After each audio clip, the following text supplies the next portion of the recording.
Okay, this video is regarding the walk around when someone comes to pick up your RV. You're going to walk around it and go through the inside and explain how everything works. Let's get started. Alright, so have you used an RV before?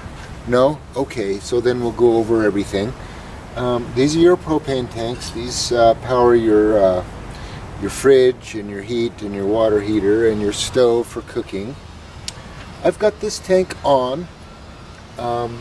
And the fridge is lit. This regulator here points towards the tank you're using. I do not know how much gas is in these at this point. I recommend going and filling up this tank. You'll turn it on, and then you'll flip the regulator switch over towards that tank. Then you can turn this tank off. Now, it is illegal to drive with your gas on. I just have to tell you that because I can't advise you to break the law. You have to decide if you want to do that or not. But you will have a cold fridge once you get there.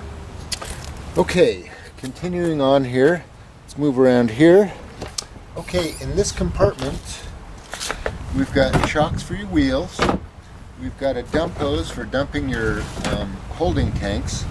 We've got a white hose for your fresh water. And we've got a green hose for rinsing out your black tank.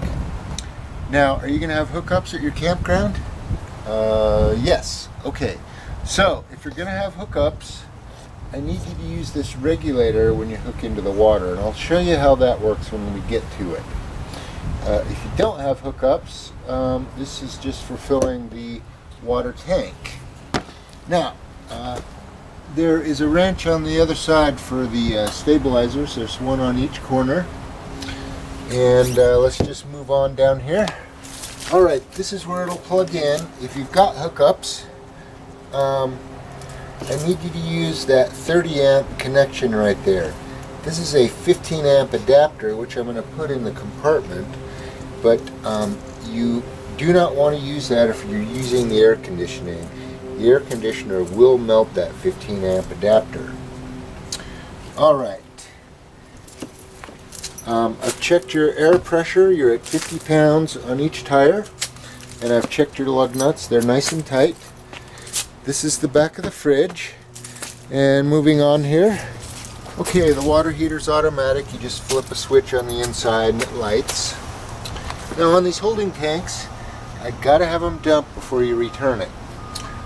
There is a $100 charge if they're not dumped. So the way you dump it is you take that dump hose and it twists on here just like this cap does, and then you start with the big ugly black one and you rinse it with the gray one. These just pop out like that to open,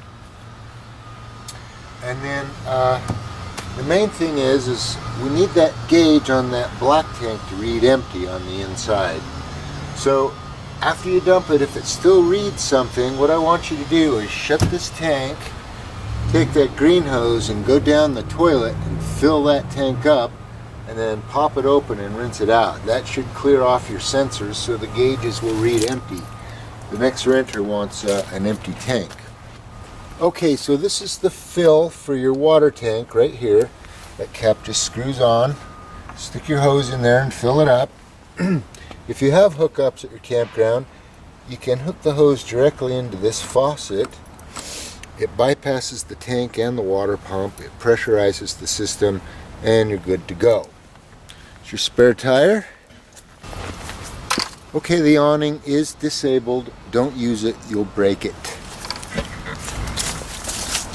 And then in this compartment we have a lug wrench, and we have the wrenches for your stabilizers. That just goes on there and they screw down. It helps stabilize the trailer. If your trailer is connected to your truck the whole time, you really don't need to use the stabilizers, but that's up to you. Let's go on inside and we'll show you how the appliances work. Okay, so how many people do you have? 7, 2 adults and 5 kids. Okay, so do you know how this makes into a bed here? No? Okay, let me show you. So it's on a hinge, you lift it up, and it comes out of those brackets there and folds down. It goes right in between here and rests on these rails. The leg just folds back up. And then you can bring these cushions in to go on top of the table. That's how that works. This couch makes a bed. You just simply pull it out like that. Large bed for 2 people. Okay, on this fridge here, you can see that it's on and it's nice and cold. This is a Norcold. You've got an on and off switch, you've got a temperature set, and you've got a mode control. This little light here shows that it's on LP gas. That's probably where you're going to want to leave it. Unless you get to your campground and you have hookups, you can change the mode to auto or AC, and it will run on electricity. When it's on auto, it'll look for electricity first, and then it'll look for gas if there's no electric. In fact, we can put it on auto and it'll just switch automatically. This bed has clean sheets. This bunk has a 150-pound limit. Your furnace is up here. It has an on and off switch and a thermostat. It takes about 5 minutes to start getting warm. Be patient. The toilet has chemical, but you can only use RV toilet paper. You can get that at Walmart or most grocery stores.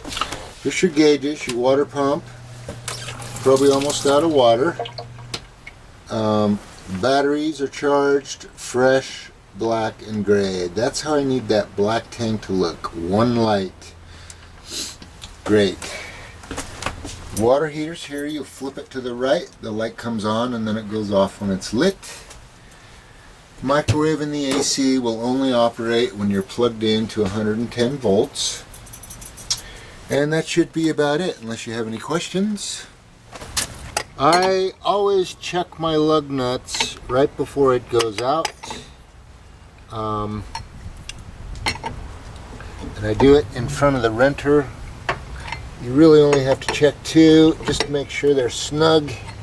Do it on all 4 wheels, and I check my air pressure in front of the renter. I always check my carbon monoxide detector if you have one. And I check the smoke detector. And I check the gas leak detector. And I do that all in front of the renter. Okay, simple as that. Walk around, explain how it works.